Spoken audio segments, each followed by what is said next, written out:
Olá, seja bem-vindo ao TRT das Gerais, um programa da Justiça do Trabalho de Minas.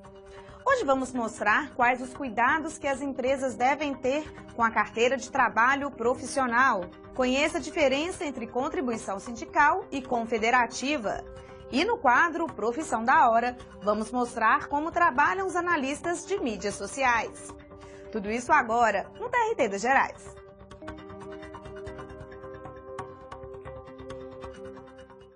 A carteira de trabalho é um documento muito importante para a vida profissional. Por isso, a lei impõe regras ao empregador. Saiba agora o que as empresas podem e o que não devem fazer com este documento. A reportagem é de André Salles. Documento obrigatório para os cidadãos que desejam exercer alguma atividade de trabalho formal, regida pela consolidação das leis trabalhistas, a carteira de trabalho é fundamental para estes trabalhadores. Admissões e rescisões de contratos, alterações de salário e férias são alguns dos dados que o empregador é obrigado a anotar no documento. Por outro lado, este gerente de recursos humanos alerta que anotações que desabonem o trabalhador não podem ser feitas na carteira de trabalho. Por exemplo, a pessoa levou uma empresa na justiça, aí a empresa, né, lesada, né, em parte, ela escreve, ó, o trabalhador levou, né, a empresa na justiça por motivo tal. Isso de forma alguma, tem muita gente que faz isso. Isso aí é para marcar o colaborador, entendeu? Então não pode. Essas anotações de forma alguma pode ocorrer na carteira do trabalhador. E os cuidados com o documento vão muito além das anotações. O empregador tem que tomar muito cuidado com o zelo da carteira e tudo, e principalmente que eles não tomam cuidado pelo prazo de entrega da carteira. Uma rede de drogarias foi condenada pelo TRT Minas a indenizar por danos morais uma empregada que teve a carteira de trabalho retida por quase 3 meses. A legislação determina que o documento seja devolvido em até 2 dias. A conduta foi considerada abusiva pelo juiz Marcos Vinícius Barroso, já que, além de ser ilegal, prejudicou a trabalhadora. A peculiaridade do caso é que o Conselho Regional de Farmácia, ele estabelece que o farmacêutico ele tem que ter, dentre outros requisitos para trabalhar, a carteira de trabalho registrada no estabelecimento farmacêutico onde ele vai prestar serviço. Se ela não tinha carteira de trabalho, durante 3 meses ela permaneceu inviabilizada de conseguir emprego. O magistrado destaca ainda que, além do prejuízo profissional, o empregado sem a carteira de trabalho em mãos pode não ter acesso a benefícios, como o financiamento da casa própria. A carteira de trabalho, ela não se resume meramente à anotação do contrato de trabalho, não. Isso é uma visão simplória.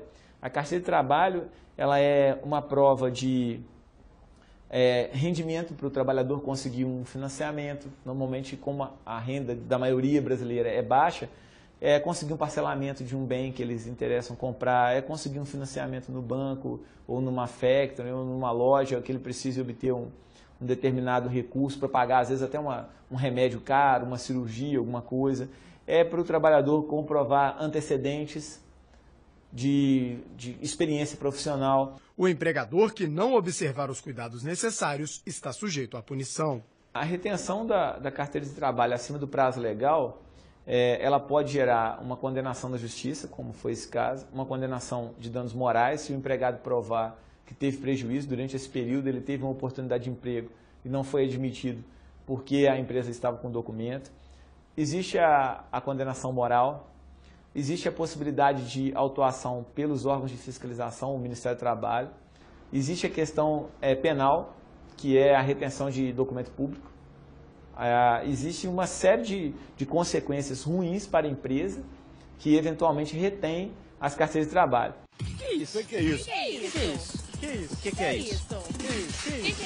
Que é isso? Que é isso? Trânsito em julgado? Algum processo jurídico está em julgamento? Hã? Que o processo tem andamento. É alguma causa que não foi ganha, né não? É ou não é? Trânsito em andamento, né? Belo Horizonte tá cheio de trânsito em julgado. Ixi, que é isso? O cara que tá fora da lei, eu julgo esse trânsito muito ruim.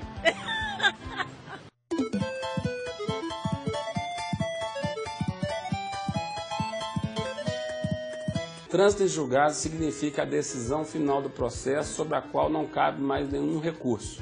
Ou seja, quando transcorre o prazo em relação ao trânsito em julgado, não cabe a nenhuma das partes ainda tentar qualquer tipo de recurso em cima dessa decisão. Você sabe o que é um laudo pericial e qual a função dele em um processo trabalhista? A repórter Camila Cambrai entrevistou uma desembargadora do TRT Minas sobre este assunto. Acompanhe. Durante o processo trabalhista, um laudo pericial pode ser solicitado. Mas será que o magistrado é obrigado a aceitar esse laudo ou ele pode discordar? É sobre esse assunto que eu converso com a desembargadora Deoclésia Morelli Dias. Desembargadora, recentemente uma decisão do tribunal contrariou o laudo de um perito. Por que isso aconteceu? Esse acordo ele manteve a sentença de primeiro grau, né? E é uma matéria que gira em torno do adicional de insalubridade, feito o laudo pericial, porque é obrigatório em questões de insalubridade e periculosidade, é obrigatória a perícia. Feito o laudo, o juiz entendeu em rejeitar este laudo e, com base em outras provas, deferir o adicional. O laudo foi pela a conclusão no sentido que não era devido o adicional de insalubridade. O juiz não aceitou porque o juiz não está submetido àquela prova obrigatoriamente. As nossas provas no processo têm o mesmo valor, não há uma prova superior à outra. Ela é obrigatória, mas o que predomina é a convicção do juiz. Ele vai examinar todas as provas e formar o seu convencimento. E qual foi o motivo da divergência entre o laudo do perito e a decisão do magistrado?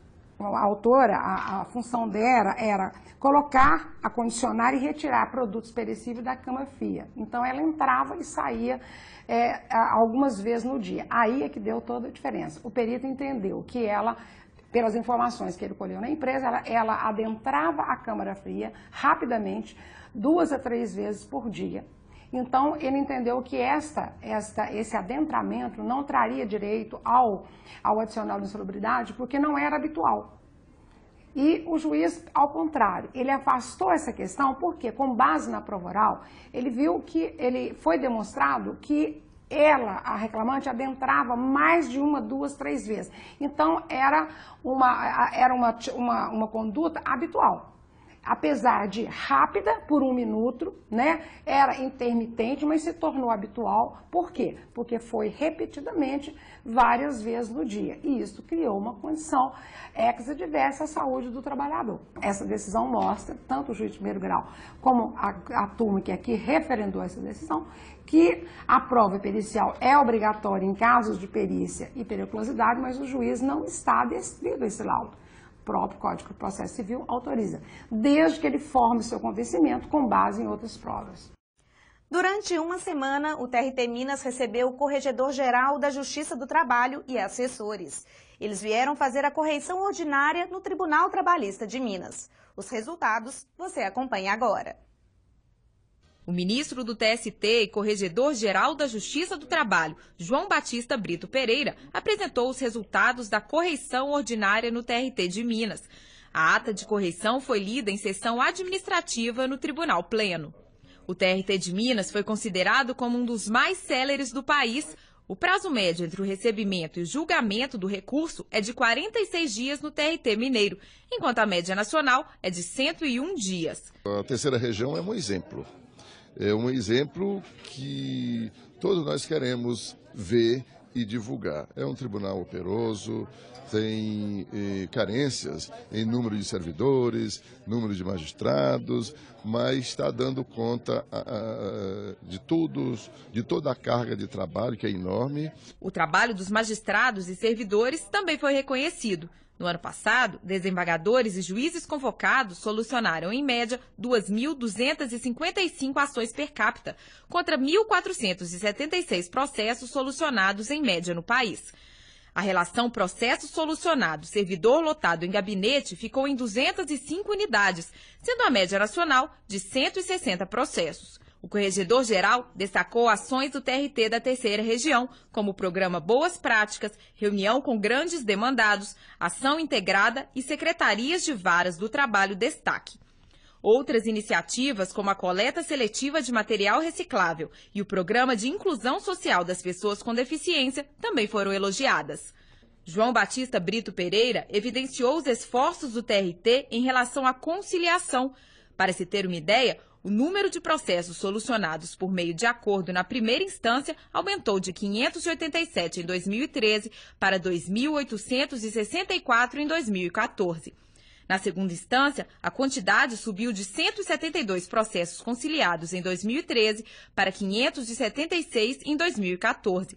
Ele também destacou o programa Conciliação Itinerante. A Justiça do Trabalho, com essa preocupação de fazer a conciliação antes mesmo da primeira audiência, antes mesmo de chegar lá na vara do trabalho, no juiz, para receber defesa, receber razões finais, o tribunal já tem esses núcleos para se antecipar a isso e sair uma solução judicial, que é uma sentença homologatória de um acordo. Porque isso tem um valor extraordinário. O Núcleo de Pesquisa Patrimonial e a concentração das execuções na Secretaria de Execução também foram elogiados pelo ministro.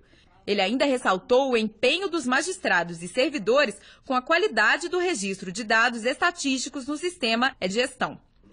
Os resultados das execuções das dívidas com entes públicos foram evidenciados pelo corregedor, já que o número de precatórios pendentes de pagamento no TRT mineiro é considerado pequeno. Uma das poucas recomendações do corregedor-geral foi a necessidade de priorizar a lotação de servidores nas varas com maior movimentação processual. Os ajustes são muito... Alguns são simples e outros nem tanto, porque os que dependem de servidor, nós também dependemos da criação de cargos e do concurso. Então, isso está para acontecer breve. Ver o trabalho reconhecido pela Corregedoria Geral e, assim, declarado os números, porque o dia a dia é tão corrido que a gente acaba nem prestando tanta atenção nos números. Mas cada vez que tem uma correção e que o corregedor vem e que dá os números para a gente fica muito orgulhosa de estar conseguindo fazer esse trabalho. No próximo bloco, você confere a diferença entre contribuição sindical e confederativa. E no quadro Profissão da Hora, você vai conhecer o responsável por divulgar a marca e os serviços das empresas nas redes sociais. Não saia daí, daqui a pouco a gente está de volta.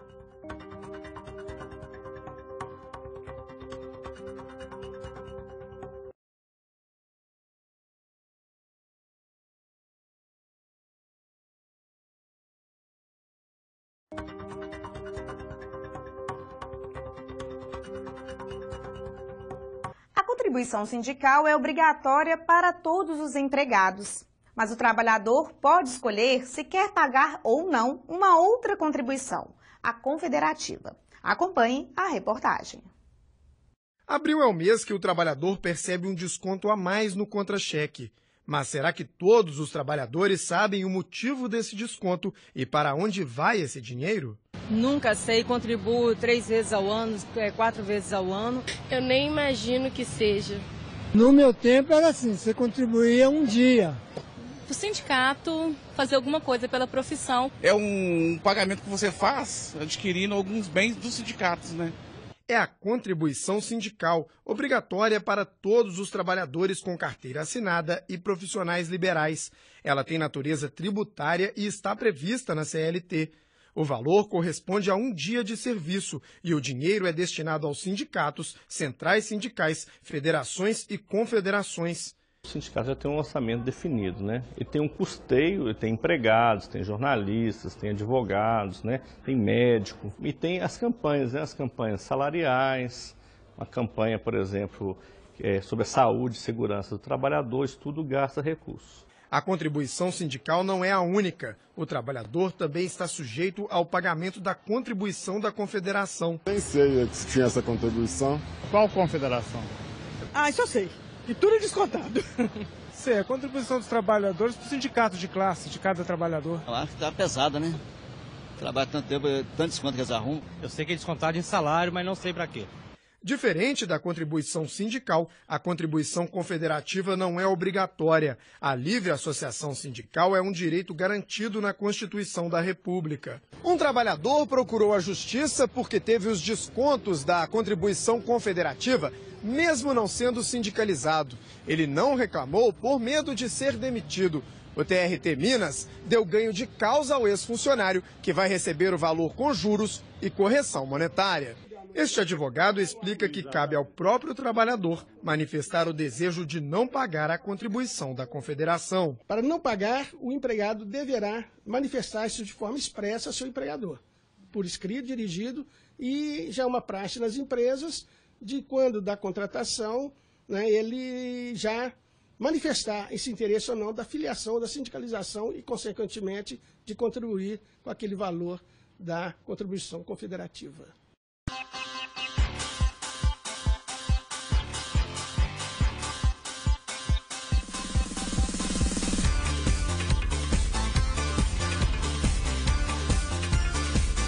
Eu tinha que cobrar um valor de um reclamante que não tinha pago a perícia médica, porque ele alegava que ele tinha perdido a visão e que ele estava cobrando um valor bem alto até por causa da perda da visão, né? E aí eu tinha um mandado para cobrar a perícia dele, que ele tinha perdido a perícia. Agora, como assim perdeu a perícia, né? Aí levei o mandado para ele. Aqui, toquei lá, né? Eu tinha ido lá umas 5 vezes já, ele nunca estava em casa. Era uma casa simplesinha, aí quando veio ele saiu. E falou, o que a senhora quer? Falei, que eu tô com um mandado aqui pro senhor, ele, deixa eu ver. Aí eu emprestei o mandado para ele leu o mandado todo. Como assim tá me cobrando essa perícia? Eu perdi a visão. Aí eu olhei nele e falei, agora só tá bom, hein? Você conseguiu ler o mandado e saber o que que era, né? Então, essa pra mim foi uma das mais engraçadas que eu passei. Quem nunca ouviu falar sobre o ET de Varginha? Olha, mas a cidade possui outros atrativos e, inclusive, é uma das maiores exportadoras de Minas Gerais. É o que você vai ver agora no quadro Encurtando Distâncias. Varginha, localizada na região do sul de Minas, a cerca de 314 quilômetros de Belo Horizonte, destaca-se por ser um dos principais centros de comércio e produção de café do Brasil e do mundo. Com cerca de 130 mil habitantes, a cidade conta com localização privilegiada. Às margens do Lago de Furnas, está equidistante das 3 principais capitais do Brasil, São Paulo, Rio de Janeiro e Belo Horizonte. Em 2011, foi apontada pela revista Veja como a 7ª melhor cidade do Brasil para se viver. Varginha abriga ainda uma estação aduaneira e é a 3ª cidade mineira que mais exporta, o que atraiu para o município várias empresas na área de importação e exportação. Um dos destaques da arquitetura na cidade é o Teatro Capitólio, construído no estilo tolentino e decorado pelo italiano Alexandre Valatti. A cidade tornou-se internacionalmente conhecida em 1996 pelo suposto aparecimento de criaturas alienígenas no episódio que ficou conhecido como o Incidente de Varginha. A Justiça do Trabalho chegou à cidade em 1979. Atualmente, com uma tramitação anual de cerca de 3.500 processos, Varginha conta com 34 servidores, distribuídos por um foro e 2 varas do trabalho. Rede social. Quem é que não dá uma olhadinha pelo menos uma vez no dia? São tantas pessoas conectadas que as empresas resolveram investir nesta ferramenta de marketing.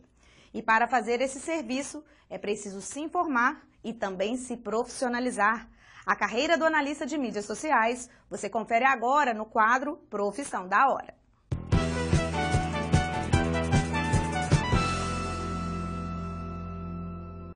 O Brasil é o país onde mais pessoas usam as redes sociais no mundo. Uma pesquisa recente mostra que só o Facebook recebe quase 60 milhões de acessos de brasileiros diariamente. Com tanta gente conectada, empresas encontram na internet um espaço para a divulgação e até a consolidação das marcas. Hoje, quase 90% delas utilizam pelo menos uma mídia social como plataforma de comunicação. Mas como monitorar tudo isso? Como saber se as redes sociais geram lucros? Muitas empresas já estão se especializando neste novo mercado. Companhias grandes e até mesmo as pequenas mantêm departamentos específicos para esse setor. Esta agência de comunicação cuida das redes sociais de 15 empresas. Aqui, elas são monitoradas e abastecidas com informações que têm o objetivo de atrair a atenção dos usuários. Um trabalho estratégico e que exige profissionais qualificados. Acho que o primeiro passo é mostrar para o cliente que rede social não é um trabalho de curto prazo, é de médio a longo. Então a gente já começa a trabalhar isso desde o momento que o cliente é captado pela agência e depois vai mostrando para ele a importância de ter através dos resultados do dia a dia. Então toda a estratégia criada para a inserção em redes sociais contribui para os resultados que são avaliados pelas métricas e vão contribuindo para reverter em presença nas lojas físicas. Os responsáveis por esse tipo de serviço são os analistas de mídias sociais.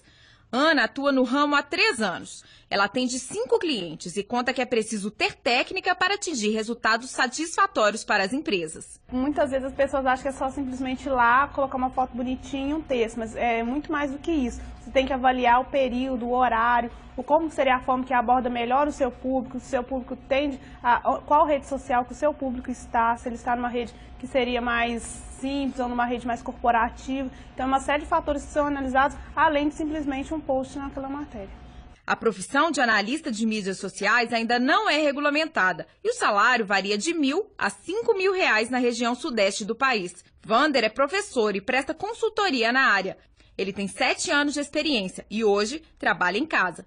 O consultor diz que o mercado é promissor, mas para ter sucesso na profissão, algumas características são importantes. Ela tem que saber e gostar muito de escrever e de ler, ser uma pessoa que gosta de ouvir, porque você trabalhar com social media, você vai receber comentários, né, e feedbacks positivos e negativos. Outra coisa, gostar de pesquisar também, ler livros, acompanhar blogs e sites que falam sobre esse tipo de assunto. Eu acredito também que quando a pessoa já tem uma presença na internet, é um blogueiro, é um influenciador digital, é muito mais fácil entrar nessa área, porque ela já conhece o mecanismo, já sabe por onde andar, quais os caminhos seguir. E mesmo assim, tendo esse tipo de experiência, a gente ainda fica muito perdido porque é uma profissão nova e nem todo mundo está querendo mesmo se atualizar, querendo pesquisar sobre as coisas que estão acontecendo. Vander explica que, além dessas características, para quem quer trabalhar com mídias sociais, capacitação é fundamental. Procurar cursos, procurar palestras, seguir os influenciadores, observar o que está acontecendo nos outros países, ficar monitorando as marcas também, porque às vezes um insight interessante pode te dar alguma ideia para fazer um trabalho diferenciado no lugar que você está atualmente.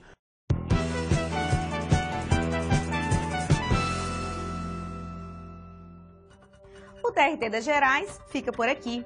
Assista a reprise deste programa toda terça e quinta-feira, às 10 horas da noite, aqui mesmo na TV Justiça. Você também pode acessar a nossa programação no site trt3.jus.br. Estamos também no YouTube, Facebook e no Twitter. Semana que vem a gente volta com mais notícias de Minas. Até lá!